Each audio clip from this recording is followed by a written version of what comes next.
Hi, everybody. It's vlog time or vlog time. I'm not sure. What do you call this? I'm just going to talk to the camera.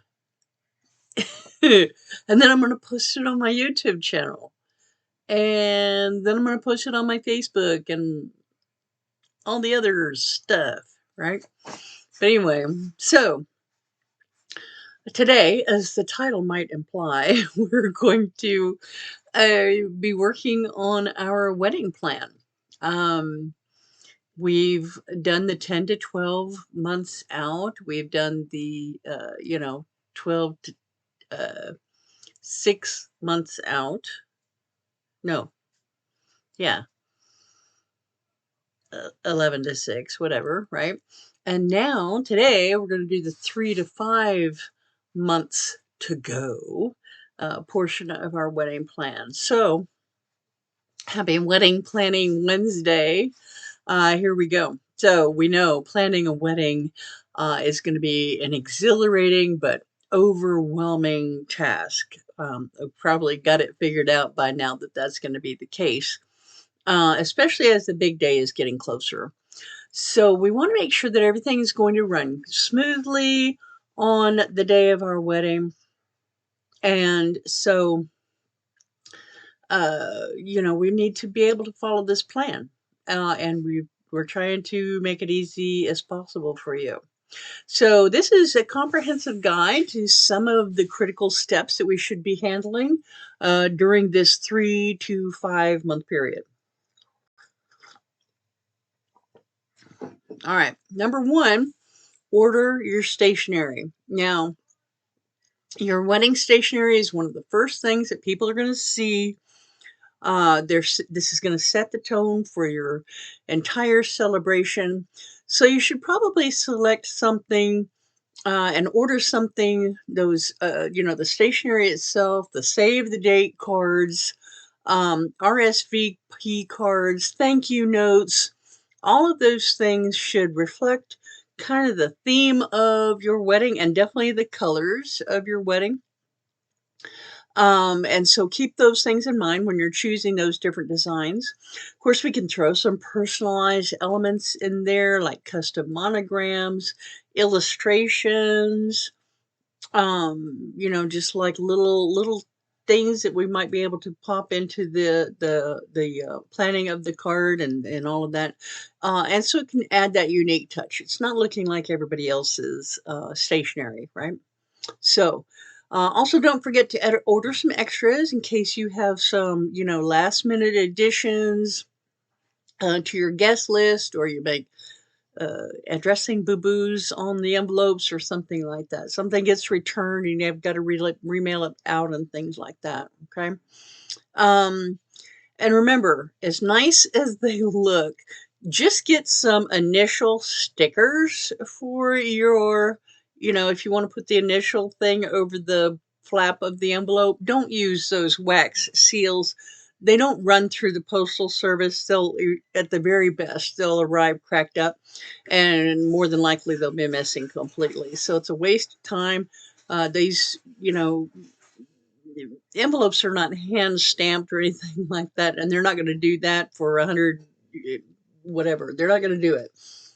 So yeah, just get some nice, you know, pretty see-through gold or silver stickers or whatever, or the color of your ceremony would be nice. Match your envelopes and all of that. So that'd be good. Okay. Also, start thinking about your wedding favors. If you're going to give out wedding favors, which a lot of people are going to consumable wedding favors right now. And so, select those. They're a good way to thank your guests for coming.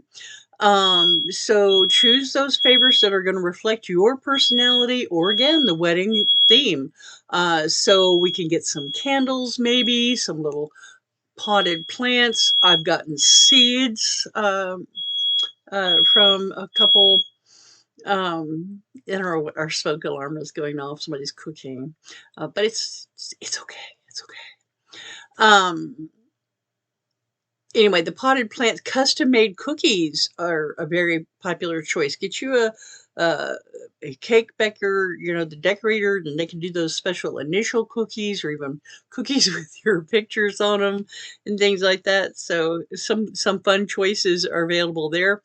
Some miniature bottles of wine or olive oil or special flavorings or something like that, right? That one might be a little bit interesting too. So once you have decided on these favors, make sure you place those orders early and get them way ahead. Just make them up and have them done.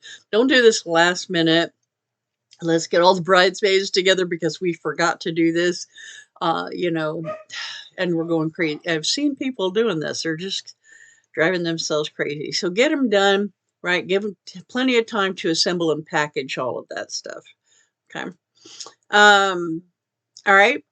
Decorations for both the ceremony and the reception. It's time to get all of that taken care of as well. Okay. So, of course, these play a very crucial role in the design and the flavor, the uh, desired ambiance for your ceremony, the theme that you want to cast out there. So start by listing all the things you're going to need. Of course, you're going to need the flowers and table decorations and centerpieces, um, candles, lanterns, signage. You want an audio guest book. You want to all of those things that you're going to need, all of those elements, right? So again, both the ceremony and the reception we're going to be talking about here. So keep all of that in mind. Keep the floor plan and the layout and all of that in mind. You might need to schedule another walkthrough just so you can get all this. Maybe draw a little diagram of where you want things and things like that on the venue. But yeah, maybe visit those spaces again and make any necessary adjustments from that. Once you have finalized that list, again, purchase that stuff, rent it, get, whatever is appropriate to do, but get it taken care of early. Um, get that stuff done, organize a plan for getting it set up and for taking it back down when the party is over. Um, a lot of people forget about, oh, we got to clean up afterwards too, right?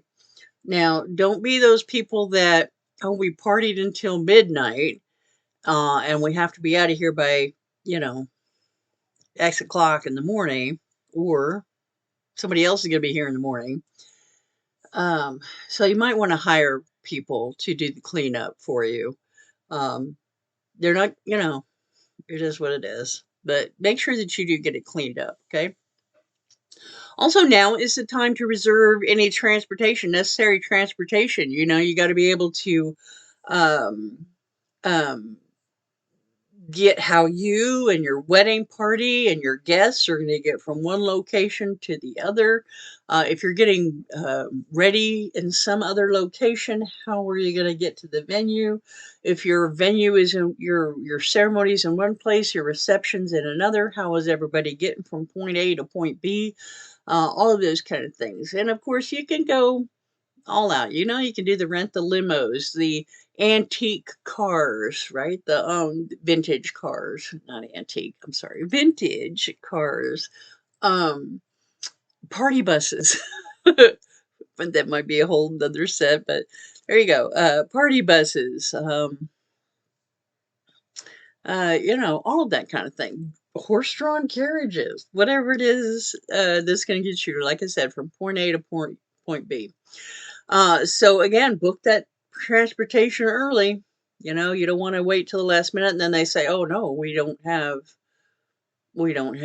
that. We're not going to be able to do that for you because, we're booked or whatever, right?" So, we've only got like two horses and a wagon that we can haul your people in.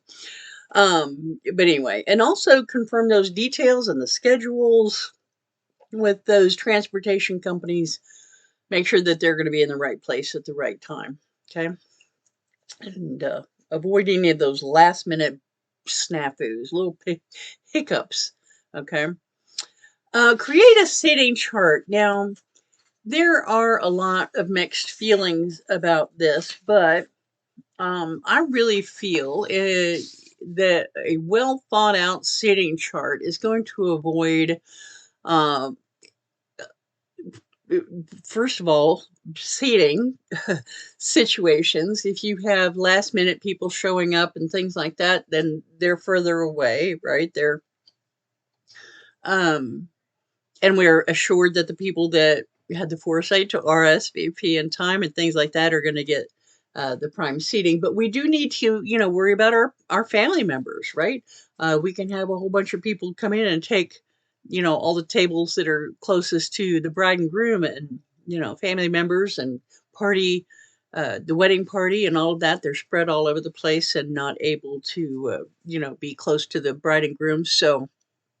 Um, so again, arrange that guest list according to like family members, friends, colleagues from work, whoever it is that you've invited, right? And put the different classifications. Try to get guests that have common interests together, so we can inspire some conversation to happen. It's not, oh, this family has to be all together. I mean, maybe they can be split with a couple of tables, and then some other people that share some interests with them can be dispersed in there as well. Okay. And another idea is to seat your older guests, people that may not be interested in dancing, um, but seat them near the dance floor so that they are involved in the party. Number one, even though they're not going to be up and dancing, they're going to be involved in the party. Number one, and number two, they get to enjoy watching everybody else dance. I mean, just because they don't dance doesn't mean that they don't enjoy watching people dance. So use that as a hint. Otherwise, you'll end up with your older people, being the wallflowers and feeling separated from everybody. It makes them feel a little bit more involved with the entire party situation. Okay. Keep some volume in mind too for those people that are wearing hearing aids. It is difficult. It's difficult. Okay. Keep some of those things in mind. All right. Um, meet with your officiant.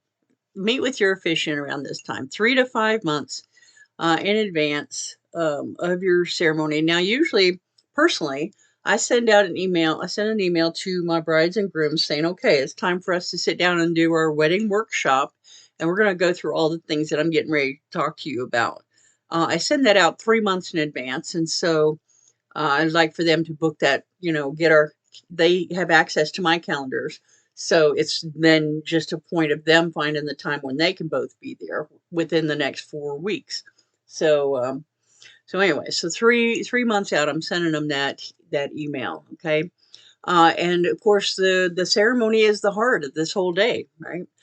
Yeah, we're here for the party, of course, but you got to get the necessaries out of the way first. So again, meeting with me or with your officiant is going to be crucial in making sure that that ceremony reflects your values, your desires.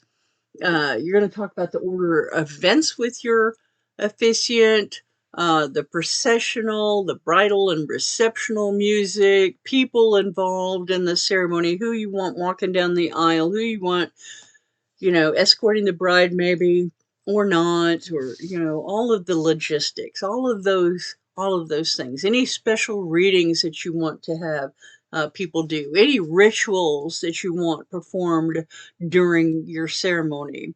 Um, yeah, your vows.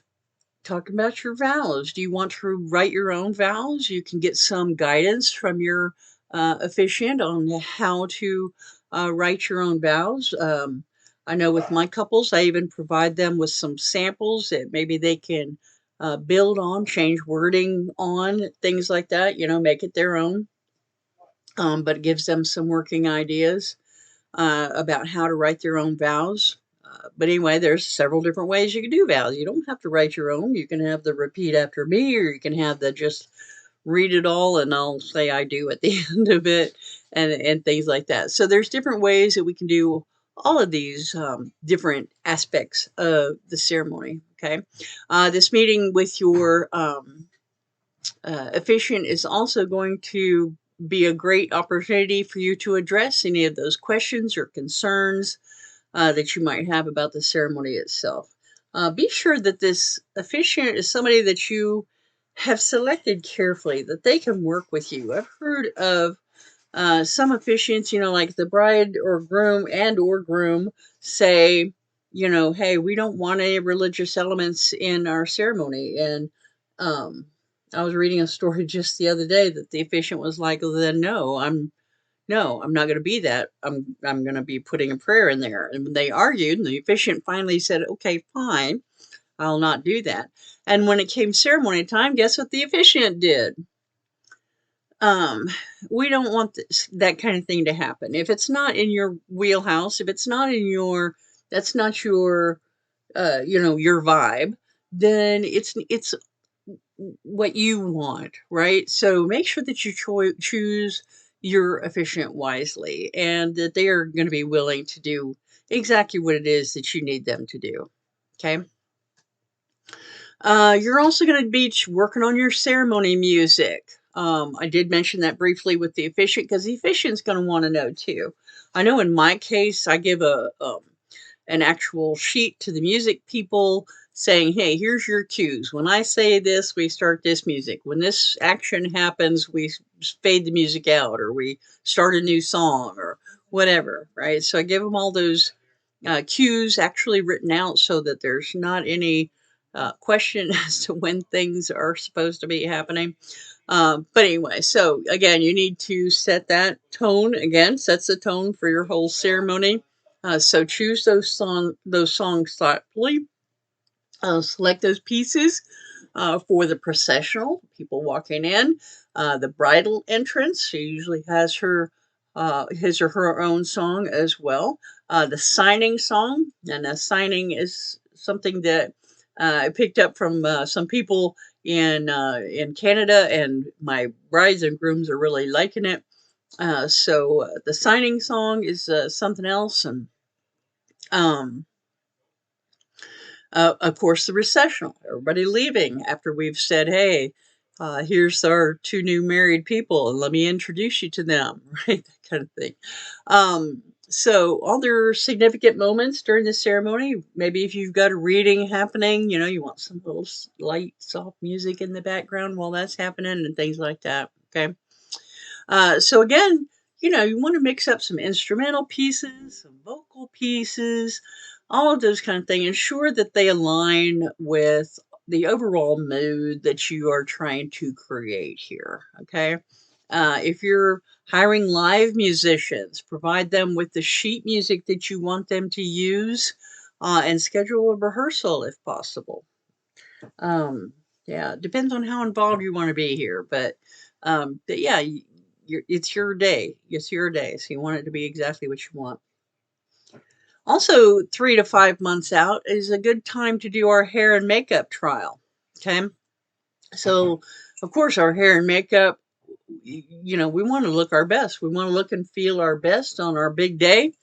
And so we're going to schedule this trial so that we get a chance to, um, at least a month before the wedding, and bring along any accessories that you're going to be wearing. You're going to be wearing a veil. You're going to be wearing a tiara. You're going to be, hairpins, flowers in your hair, all of that kind of thing. And so use this session to experiment with different styles and communicate clearly with your stylist about your preferences.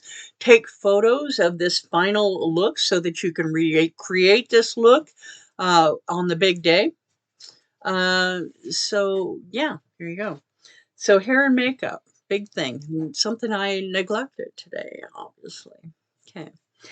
So, in conclusion of all of this talking, taking care of these tasks 3 to 5 months ahead, you're going to be well on your way to finalizing everything, right? You're going to have a relaxed, big day, because you're going to have taken all care of all of this stuff. You're not running around the last 4 to 6 weeks going, oh my gosh, I forgot to do this. Oh my gosh, I forgot to do that. Go back and look at those other videos. I'll see if I can link them here. The 10 to 12 months ahead and the 6 to 8 months ahead. Or 6 to whatever it is. I don't know exactly. But anyway, stay organized, delegate, delegate when necessary. And most importantly, the biggest and most important thing is that you enjoy this journey leading up to this special day. Please don't make it pass by in a blur. And yeah, take time. Take time to enjoy this process. All right.